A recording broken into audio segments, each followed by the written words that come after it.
Sejam todos bem-vindos ao canal Companheiros da Luz. Leitura do livro Obreiros da Vida Eterna. Coleção A Vida no Mundo Espiritual, obra do Espírito André Luiz, por Chico Xavier. Iniciemos então a leitura do capítulo 8. Treva e Sofrimento. Completa a comissão de serviço de que Zenóbia se fazia acompanhar, pusemo-nos em marcha, abeirando-nos do vale de treva e sofrimento. A sombra tornava-se, de novo, muito densa e não se conseguia divisar o recôncavo. Frases comovedoras, porém, subiam até nós. Dolorosos ais, blasfêmias, imprecações. Guardava a ideia de que vastíssimo agrupamento de infelizes se rebolcava no solo, embaixo. Os impropérios infundiam receio, contudo, os gemidos ecoavam-me angustiosamente na alma.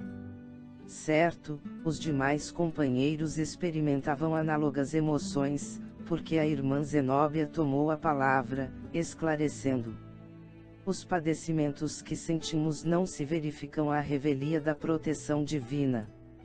Incansáveis trabalhadores da verdade e do bem visitam seguidamente estes sítios, convocando os prisioneiros da rebeldia à necessária renovação espiritual. No entanto, retraem-se eles, revoltados e endurecidos no mal.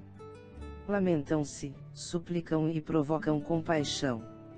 Raramente alguns deles nos ouvem o apelo. Às vezes, intentamos impor-lhes o bem. Entretanto, quando retirados compulsoriamente do vale tenebroso, acusam-nos de violentadores e ingratos, fugindo ao nosso contato e influenciação. Embora o triste conteúdo da notificação, Zenóbia nola fornecia, inflamada no espírito de serviço, a julgar pelo bom ânimo que transparecia de seus gestos e palavras. A negação deles, continuou a orientadora, não é motivo para qualquer negação de nossa parte. Lembremo-nos de que o esforço da natureza converte o carvão em diamante. Trabalhemos em benefício de todos os necessitados, procurando, para o nosso espírito, o divino dom de refletir os supremos desígnios. Façam-se as obras da vida, não como queremos, mas como o Senhor determine. Grande é a beneficência do Pai para conosco. Repartamo-la em serviço de fraternidade e esclarecimento, na harmonia comum. Em seguida, 10 cooperadores, obedecendo-lhe as ordens, acenderão focos de intensa luz.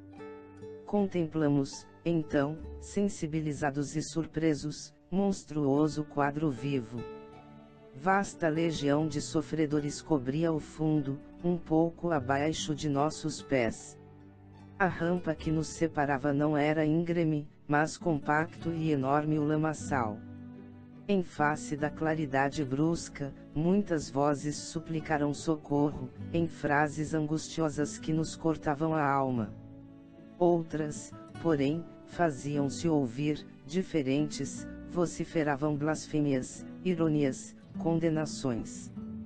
Recomendou Zenóbia, por necessário ao êxito de nossos trabalhos, nos congregássemos todos em grupo exclusivo, de modo a infundir respeito e temor nas perigosas entidades que ali se misturavam aos infelizes, acrescentando: os adeptos da revolta e do desespero encontram-se igualmente aqui, compelindo-nos a severa atividade defensiva. São pobres desequilibrados que tentam induzir todas as situações à desarmonia em que vivem. Em seguida, solicitou ao padre Hipólito dirigir-se a apelo geral, em nome do Senhor, às vítimas do infortúnio, para que considerassem a necessidade da transformação íntima. O ex-sacerdote abriu o pequeno manual evangélico que carregava consigo e leu, na relação do apóstolo Lucas, a parábola do homem rico que se vestia de púrpura, em regalada existência, enquanto o mendigo chaguento lhe batia, em vão, à porta da sensibilidade. Pronunciou, alta e pausadamente, todos os versículos, desde o número 19 ao 31, no capítulo 16. Logo após, enchendo o expressivo silêncio, destacou a sentença: lembra-te de que recebeste os teus bens em tua vida, constante do versículo 25, e dispunha-se ao comentário, quando certos gritos blasfematórios chegaram até nós, ameaçadores e sarcásticos. Fora, abaixo as mentiras do altar. Ataquemos de vez o padre. Estamos bem, somos felizes. Não pedimos auxílio algum, não precisamos de arengas. Temos aqui o nosso céu. Vão para os infernos. Os adversários gratuitos de nossa atuação, não se limitaram ao vozerio perturbador. Bolas de substância negra começaram a cair, ao nosso lado, partindo de vários pontos do abismo de dor. As redes! Exclamou Zenóbia, dirigindo-se a alguns colaboradores, estendam as redes de defesa, isolando-nos do agrupamento. As determinações foram cumpridas rapidamente. Redes luminosas desdobraram-se à nossa frente, material esse especializado para o momento, em vista da sua elevada potência magnética, porque as bolas e setas, que nos eram atiradas, detinham-se aí, paralisadas por misteriosa força. A diretora da casa transitória, afeita a ocorrências iguais àquela, fornece-nos belo exemplo de firmeza e serenidade. Após organizar a defensiva, fez sinal ao pregador para que falasse, e o padre Hipólito, sobrepondo-se aos ruídos e insultos, iniciou o comentário com empolgante acento. Irmãos, que vos prepareis para a recepção da luz divina, é o nosso desejo fraternal. Reúnem-se aqui várias centenas de infortunados companheiros em precárias condições espirituais. De alma esfrangalhada pela dor, vencidos de aflição, suportando inomináveis padecimentos, entregai-vos, muitas vezes, ao desalento, à rebeldia e ao desespero. Perturbada e desditosa, vossa mente não sabe senão fabricar pensamentos de angústia destruidora. Alegais que as forças divinas vos esqueceram no vale fundo das trevas, e de negação em negação, transformai-vos, gradativa e naturalmente, em perigosos gênios da sombra e do mal, personificando figuras diabólicas e assediando, indistintamente, as obras edificantes dos mensageiros do Pai. Cruéis perversões interiores modificam-vos o aspecto fisionômico.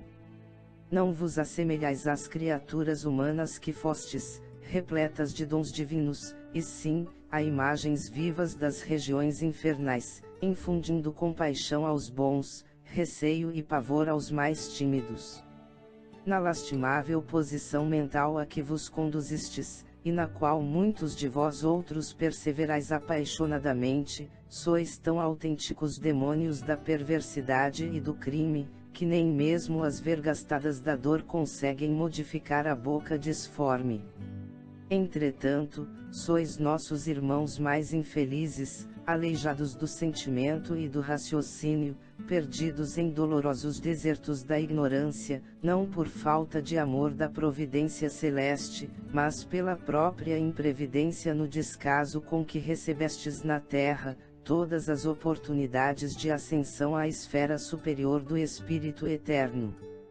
Por mais que nos expulseis de vossas congregações de sofrimento, nunca escasseará, para convosco, nossa sincera compaixão. Visitaremos a paisagem sinistra dos abismos, quantas vezes se façam necessárias. Nunca nos cansaremos de proclamar a misericórdia excelsa do Pai, e jamais se imobilizará nossa mão fraterna no sublime serviço da semeadura do bem e da verdade. As palavras injuriosas que ouvíamos antes, desaparecerão, pouco a pouco. A franqueza de Hipólito triunfará. O pregador falava com ardorosa eloquência, e possuído de angélicos pensamentos, todo ele irradiava luz. Ante o respeitoso silêncio que o seu verbo inflamado provocara, prosseguiu, comovendo-nos. Dominam-vos a inveja e o despeito, a maldade e o sarcasmo, quando não permaneceis aniquilados de supremo terror. Emites desordenadas paixões, entre coros de ironias e lágrimas. Quase todos, recebeis nosso concurso amoroso, reagindo, impenitentes. Acreditais que somos agraciados por favores indébitos, que somos prediletos dos céus e afirmais levianamente, que privilégios gratuitos nos felicitam a vida. Ó meus amigos! Não vos falará, porventura, a inteligência da justiça indefectível que rege toda a vida. Somos, também, batalhadores a longa distância da última vitória sobre nós mesmos, encontramo-nos, igualmente, no mesmo carreiro de redenção. Trabalhamos, lutamos, choramos e sofremos, apenas diverge de algum modo a nossa posição da vossa, porquanto nós outros, que vos dirigimos a palavra tranquila e fraterna, já iniciamos o luminoso aprendizado do reconhecimento a Deus, nosso Pai, todo poder, justiça e misericórdia, agradecendo ao Cristo, o divino intermediário, o ensejo de trabalho e realização no presente. Também sentimos saudades do lar terrestre e dos brandos elos afetivos que se movimentam agora, muito distantes, experimentando, como vos acontece, o vivo desejo de regressar ao passado, a fim de retificar os caminhos percorridos, e quase sempre, em vão procuramos aqueles que nos testemunharam amor, com o fim de beijar-lhes as mãos e pedir-lhes esquecimento das nossas fraquezas. Possuímos, todavia, a felicidade de compreender a extensão de nossos débitos e pusemo-nos, desde muito, a caminho do futuro Redentor. Penetrando a interpretação direta da parábola, Hipólito modificou o tom de voz e prosseguiu. Qual de nós não terá sido, na crosta do mundo, aquele rico, vestido de púrpura e linho finíssimo, do ensinamento do Mestre? Exibíamos a roupa vistosa e brilhante do eu egoístico, ferindo a observação de nossos semelhantes e vivendo o bendito ensejo de permanência nos círculos carnais, regalada e esplendidamente. Todos nós, que nos associamos nesta paisagem de dor, tivemos, em derredor, mendigos de afeto e socorro espiritual mostrando-nos, em vão, as chagas de suas necessidades. Chamavam-se eles familiares, parentes, companheiros de luta, irmãos remotos de humanidade. Eram filhos famintos de orientação, pais necessitados de carinho, viandantes do caminho evolutivo sequiosos de auxílio, que, improficuamente, se aproximavam de nós, implorando algo de reconforto e alegria. Em geral, lembrávamo-nos sempre tarde de suas feridas interiores, indiferentes ao menosprezo da oportunidade sublime, que nos fora concedida para ministrar-lhes o bem. No justo instante a que se recolhiam no leito mortuário, multiplicávamos afetos e carícias, depois de haver gasto o tempo sagrado da vida humana, entre a insensibilidade e a exigência. Desejavam, os mais pobres que nós, alguma coisa das migalhas de nosso permanente banquete de conhecimentos e facilidades, frequentavam-nos a companhia, quais crianças necessitadas de iluminação e ternura, e os próprios cães se inclinavam para eles, tomados de natural simpatia. Nós, porém, envaidecidos das próprias conquistas, encarcerados em clamorosa apatia, amontoávamos expressões de bem-estar, crendo-nos superiores a todas as criaturas integrantes do quadro de nossa passagem pela carne. Prisioneiros de nossas criações inferiores, a morte precipitou-nos no despenhadeiro purgatorial, semelhante ao tenebroso inferno da teologia mitológica. Envelhecida e rota a veste rica da oportunidade, ao término do curso de aprimoramento espiritual no educandário terrestre, somos, por vezes, mais pobres que o último dos miseráveis que nos batiam, confiantes, à porta do coração e para os quais poderíamos ter sido beneméritos doadores da felicidade. Viajores, na travessia do rio sagrado da elevação, fugíamos de todos os companheiros necessitados, instituíamos serviços ativos de vigilância contra os náufragos sofredores, estimávamos, acima de tudo, o bom tempo, as ilhas encantadas de prazer, a camaradagem dos mais fortes, para atingir a outra margem, humilhados e pesarosos, em terríveis necessidades do espírito, incapazes de prosseguir a caminho dos continentes divinos da redenção. Sejamos razoáveis, meus irmãos, reconhecendo que esse inferno é construção mental em nós mesmos.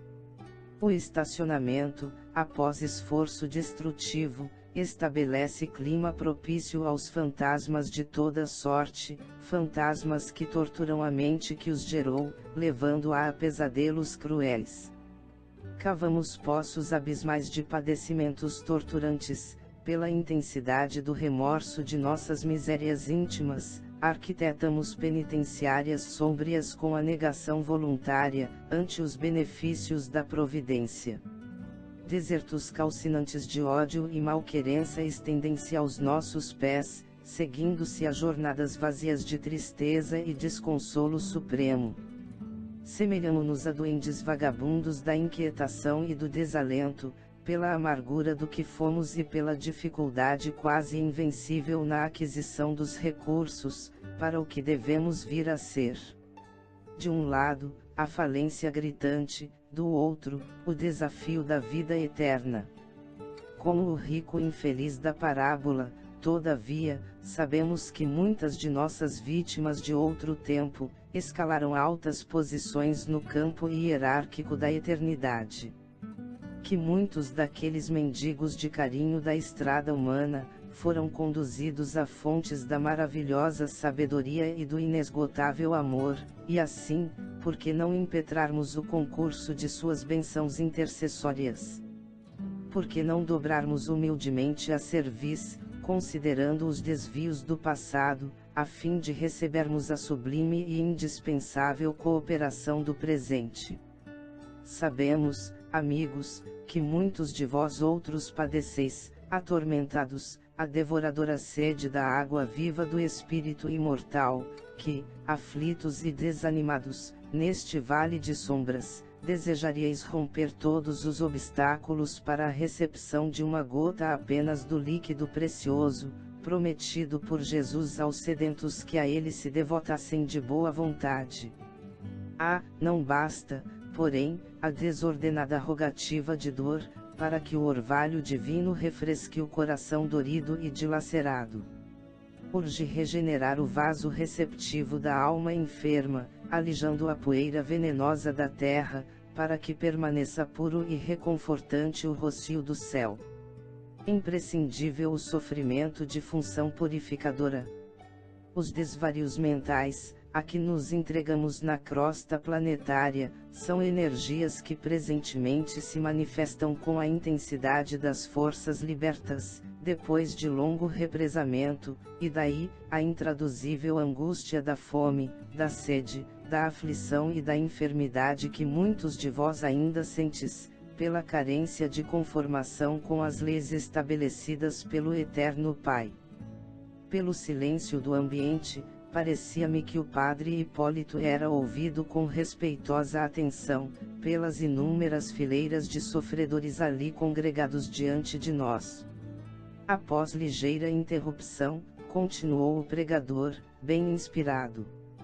Nenhum de nós outros, os que apelamos para a vossa renovação, encontrou até agora a residência dos anjos.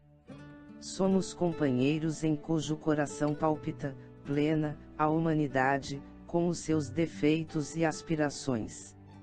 Compreendemos, contudo, vosso tormento consumidor e trazemos a todos o convite de renúncia aos impulsos egoísticos, concitando-vos, ainda, ao reconhecimento devido ao Senhor e à penitência pelos nossos erros voluntários e criminosos do passado. Agradeçamos a misericórdia divina, e reunidos, peçamos ao Cristo entendimento de sua vontade sublime e sábia, com a precisa força para executá-la, onde estivermos.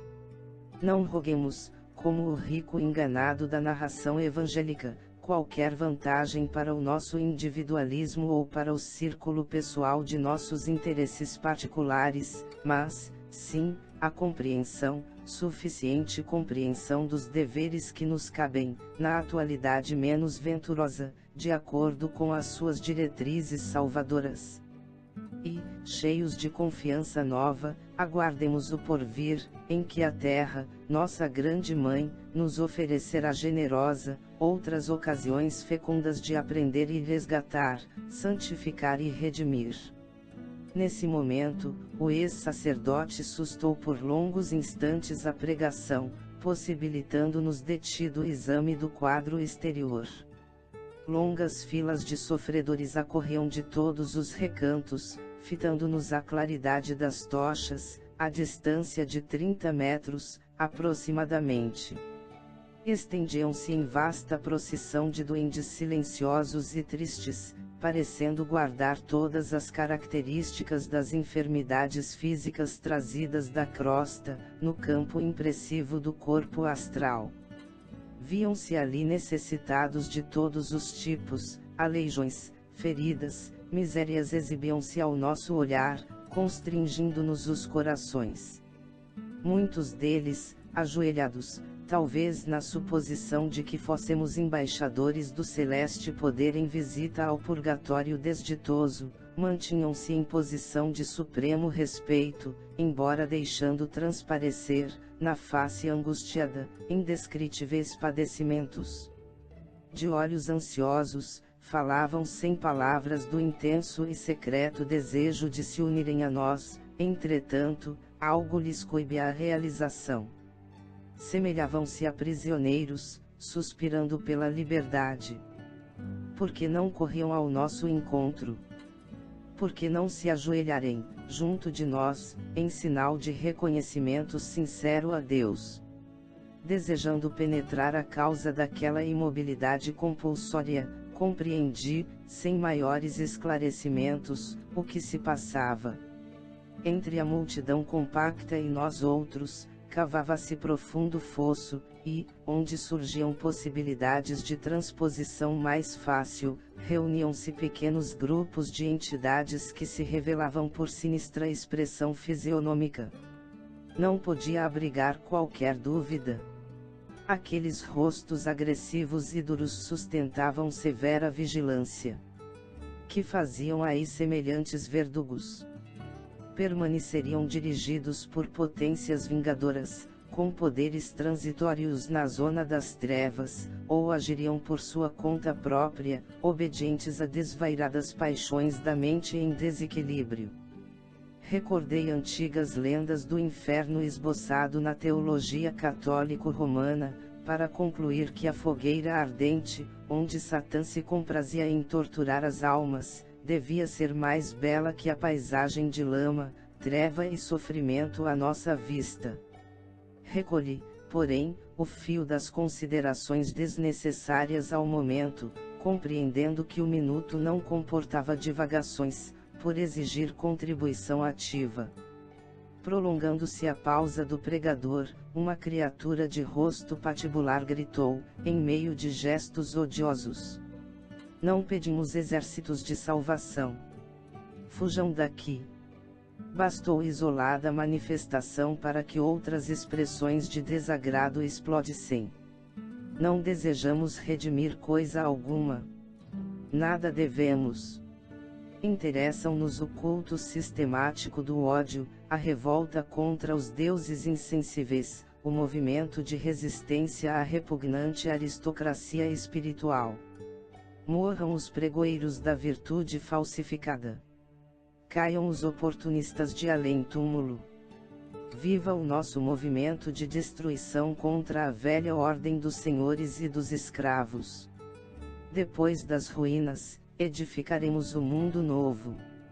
Homenzarrão hirsuto, com todas as particularidades de um gigante, avançou até a borda do fosso, no outro lado, fez significativo gesto de provocação e perguntou, bradando. Calou-se o realejo do padre. Riu-se, diabolicamente, e continuou. Perdem tempo. Estão redondamente enganados. Também temos programa e também sabemos querer. Onde está o Deus que nos prometerão? Tem porventura, o mapa do céu. Nossos ídolos agora estão quebrados. Somos filhos do desespero, tentando reorganizar a vida no deserto que nos defronta. Voltaremos, acaso, à ingenuidade primitiva, a ponto de acreditar novamente em mentiras religiosas. Em que remota região se compraz a beneficência divina que não se condói de nossas necessidades?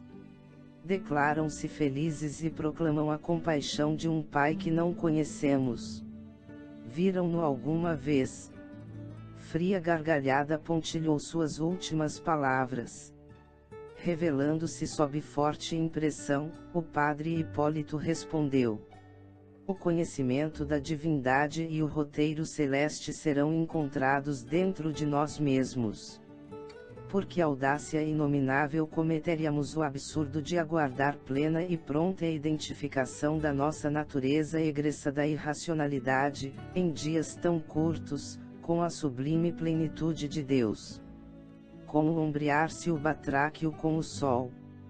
Em verdade, as religiões antropomórficas da crosta envenenaram-nos a mente, instilando falsas concepções de Deus em nossos raciocínios.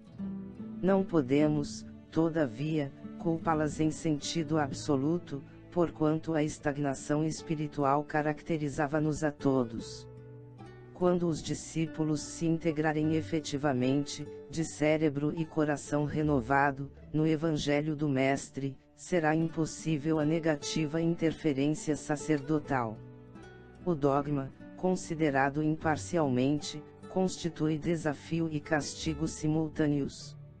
Desafio à inteligência investigadora e construtiva, para que se dilate no mundo a noção do universo infinito, e castigo às mentes ociosas que renunciam levianamente ao dom de pensar e decidir por si mesmas as questões sagradas do destino. Em toda parte encontraremos a sabedoria operante e invisível do Senhor, estendendo-se em todas as minúcias da natureza. Calai, portanto, a vaidade ferida e o orgulho humilhado que vos ditam observações ingratas e criminosas. Detende-vos no santuário da consciência e não exigireis visões e revelações que não conseguiríeis suportar. Tomados, pois, de compaixão pela vossa rebeldia e infortúnio, rogamos ao Senhor abençoe a esperança de quantos nos ouvem, famintos de suprema redenção, como nós, diante da grandeza inapreciável da vida eterna. Para outro público, as palavras do ex-sacerdote seriam vivas e convincentes, mas as entidades endurecidas e perversas, para quem foram proferidas, mostraram-se frias e insensíveis. Fizeram-se ouvir outras vozes, em sinistro coro. Basta, basta! Fora, fora! Todavia, entre aqueles que nos seguiam atenciosamente o serviço, contemplamos inúmeros rostos angustiados, revelando o pavor que os companheiros lhes causavam. Aumentara-se-lhes o número. Verifiquei, porém, que não havia ali uma só criança. Apenas adultos, jovens e velhos de todos os aspectos. Notava-se que a dissertação de Hipólito lhes fizera enorme bem. Muitos deles vertiam pranto copioso. Contudo, impropérios e maldições cruzavam o espaço. Os malfeitores impenitentes não nos toleravam a presença e cada qual era mais fértil nas ironias selecionadas, com o fim de despertar humorismo sarcástico e desprezo na desventurada assembleia. A princípio, impulsos de reação afloraram-me no espírito surpreso. Não seria conveniente que nos organizássemos contra semelhante malta de criminosos? Não seria melhor saltar o óbice visível e arrebatar-lhes as vítimas indefesas? A nosso favor, contávamos com a volitação fácil. E as noções de caridade avivavam-me justificado instinto de reação. Perante nós, a algumas dezenas de metros viam-se mulheres desfiguradas pela dor, velhos e moços esquálidos e abatidos. Ninguém fugia ao doloroso aspecto de supremo infortúnio. Semelhavam-se a cadáveres em retorno inesperado à vida, depois de longa permanência no túmulo. Pensamentos de revolta cruzavam-se-me no cérebro. Por que razão o padre Hipólito não respondia à altura? Por que não punir aqueles sicários da sombra, que denunciavam refinada cultura intelectual e vigorosa inteligência? Não possuíamos suficiente poder para a repressão necessária. O assistente Jerônimo, percebendo-me o perigoso estado da alma, aproximou-se cautelosamente de mim e falou, discreto: André, extingui a vibração da cólera injusta. Ninguém auxilia por intermédio da irritação pessoal. Não assumas papel de crítico.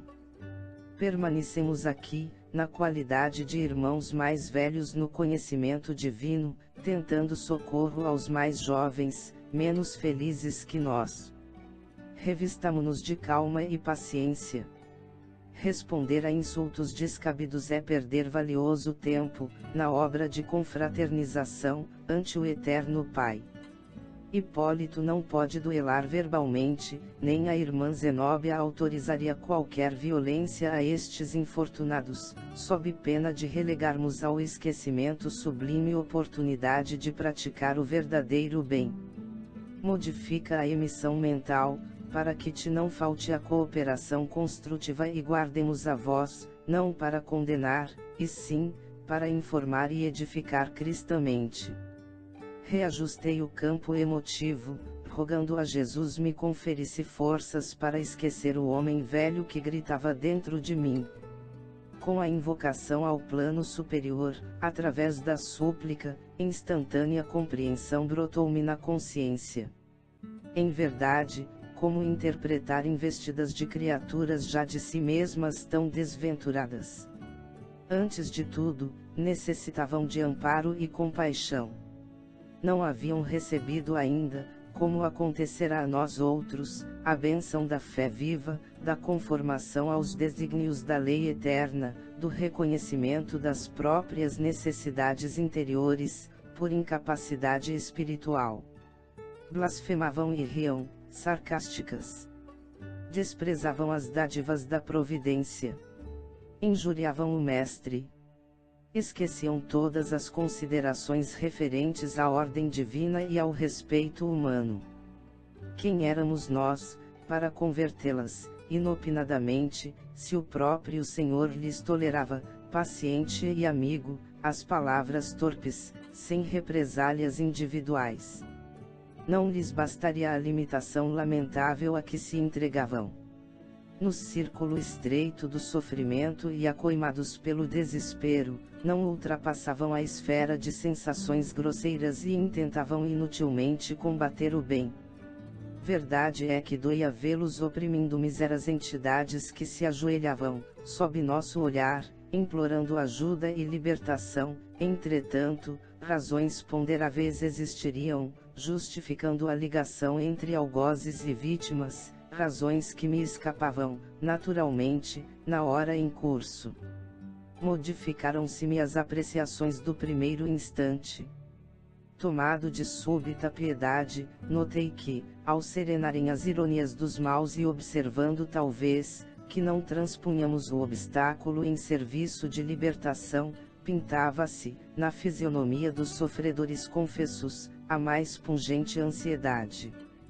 Pobre velhinha, que me pareceu desassombrada na fé, examinando os terríveis fatores circunstanciais, estendeu-nos os braços esqueléticos, e na sua antiga concepção religiosa, suplicou-nos: Santos mensageiros de Deus, nosso Pai, dignai-vos retirar-nos do purgatório.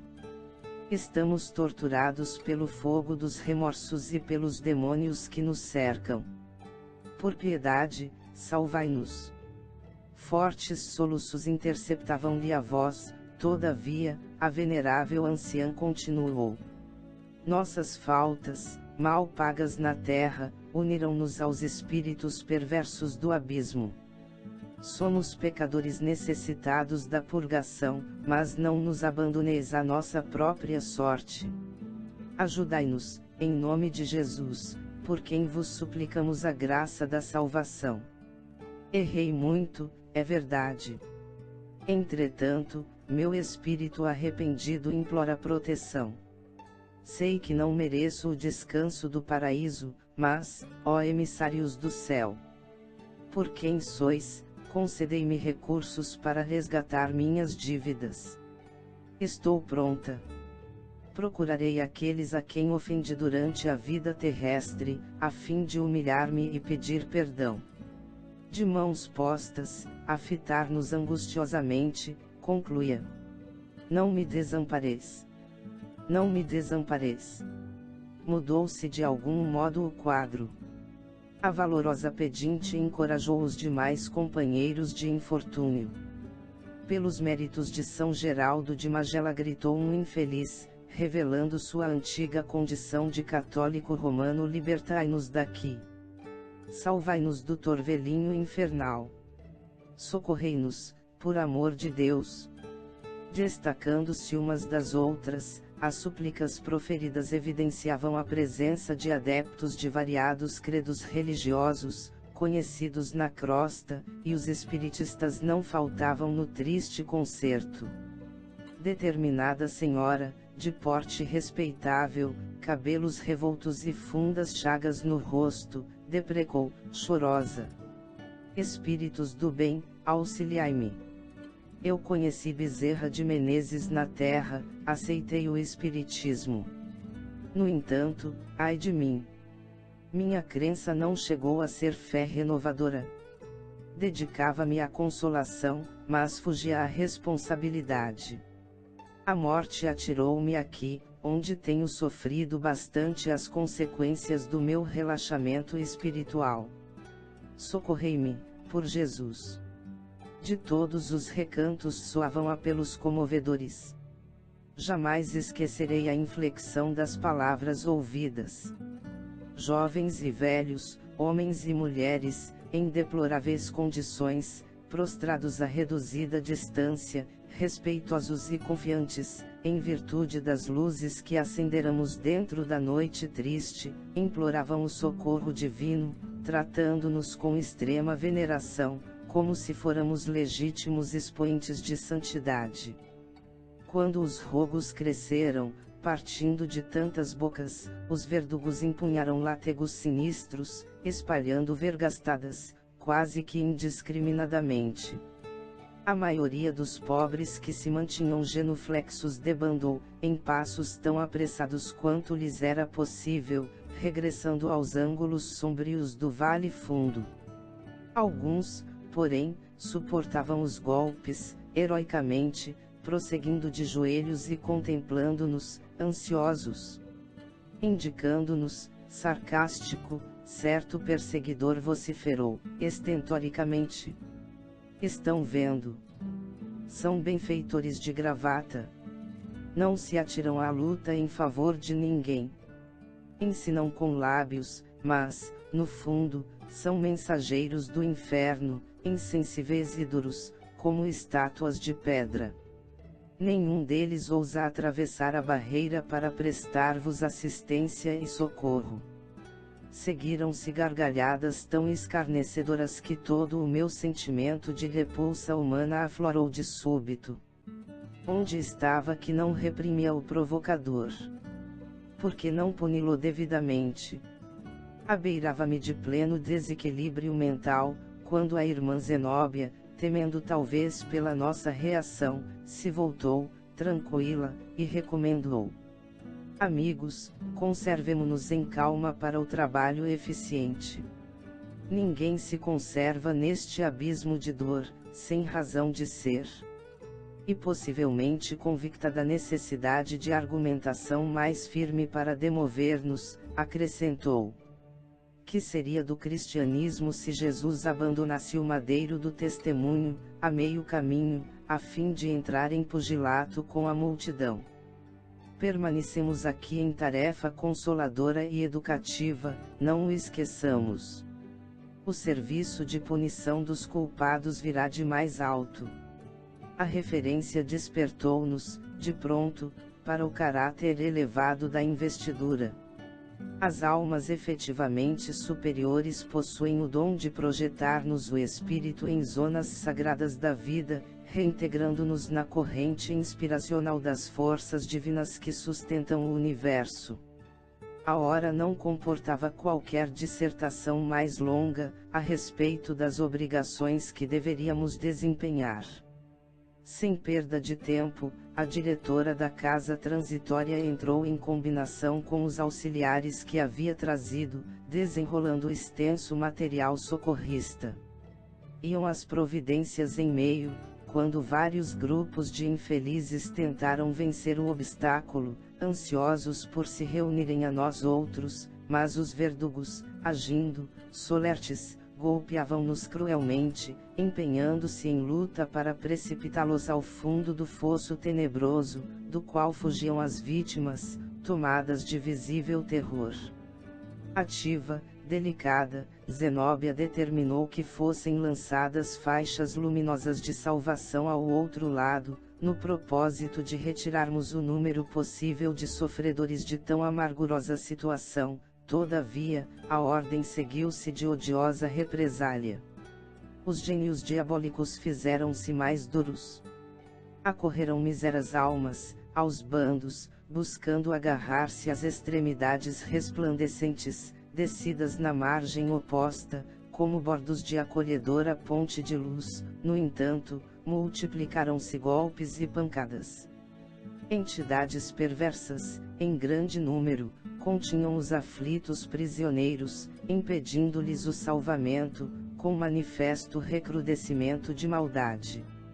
Nosso esforço persistiu por longos minutos, ao fim dos quais, observando que redundavam inúteis, apenas favorecendo a dilatação da agressividade dos algozes, a irmã Zenóbia, mantendo-se em grande serenidade, determinou fosse recolhido o material utilizado para os trabalhos de salvação. As rogativas chorosas das vítimas, casavam-se às frases injuriosas dos verdugos, confrangendo-nos o coração. Após a recomposição do material, improficuamente utilizado, a devotada orientadora acenou para um servidor que lhe trouxe pequenino aparelho, destinado à ampliação da voz, e falou, pausadamente, na direção do abismo. Irmãos em humanidade, reine conosco a paz divina. Sua palavra adquirira impressionante poder de repercussão. Ecoava, longe, como se fosse endereçada às almas que, porventura, se mantivessem dormindo a consideráveis distâncias. Sem qualquer demonstração de impaciência ou desagrado, continuou: regozijai-vos, ó corações de boa vontade, e confiai, sobretudo, na proteção de nosso Senhor Jesus.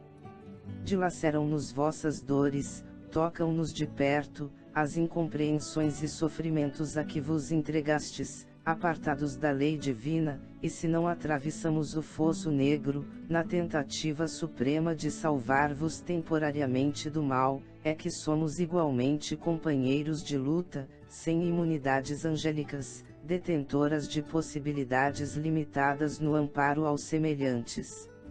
Alegrai-vos, porém, e aguardai confiantes, porque se manifestará em vosso benefício, o fogo consumidor, nesta região menos feliz, onde tantas inteligências perversas tripudiam sobre os mandamentos do Pai e menosprezam-lhe as bênçãos de luz.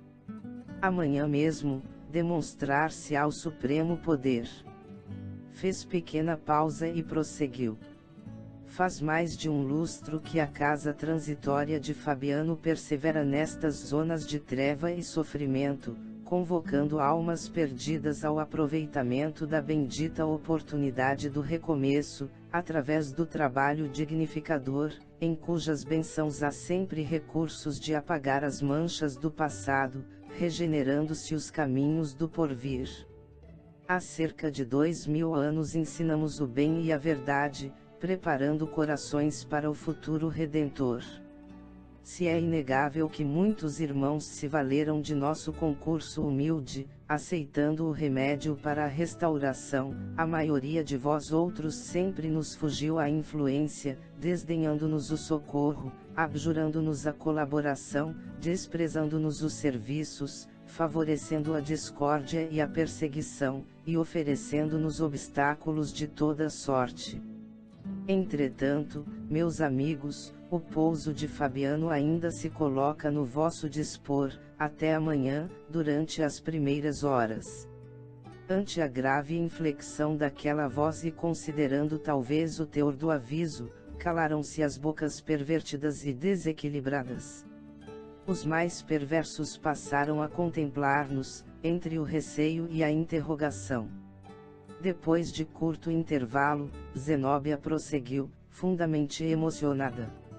Não lutamos corpo a corpo com a ignorância audaciosa e infeliz, porque a delegação que o Mestre nos confiou traça-nos deveres de amor e não de porfia. Fomos designados para ministrar o bem e lamentamos que irmãos horrivelmente desventurados nos ofereçam resistência, mergulhando-se no pântano da revolta pessoal. Não temos, porém, qualquer palavra condenatória. Os que tentam escapar às leis eternas são bastante infortunados por si mesmos. Amarga ser-lhes-á a colheita da triste semeadura. Gastaram longo tempo extraindo espinhos envenenados, introduzidos por eles próprios no coração. Porque combatê-los se estão vencidos, desde o primeiro repto à divindade? Porque torturá-los, se permanecem perseguidos pelos fantasmas criados pela própria rebeldia e insensatez? O poderoso Senhor, porém, que ama os justos e retifica os injustos, fará com que amanhã surja neste céu a tempestade renovadora. O asilo de Fabiano receberá criaturas de boa vontade, dentro das horas próximas. Todavia, será inútil procurar-lhe o socorro sem modificação substancial para o bem. Sofredor algum será recolhido tão só porque implore abrigo com os lábios.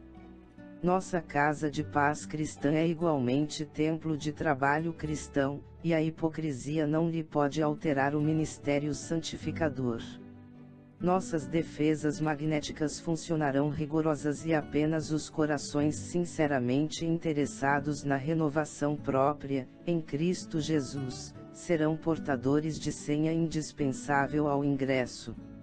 Em vão, rogarão socorro às entidades endurecidas no crime e na indiferença.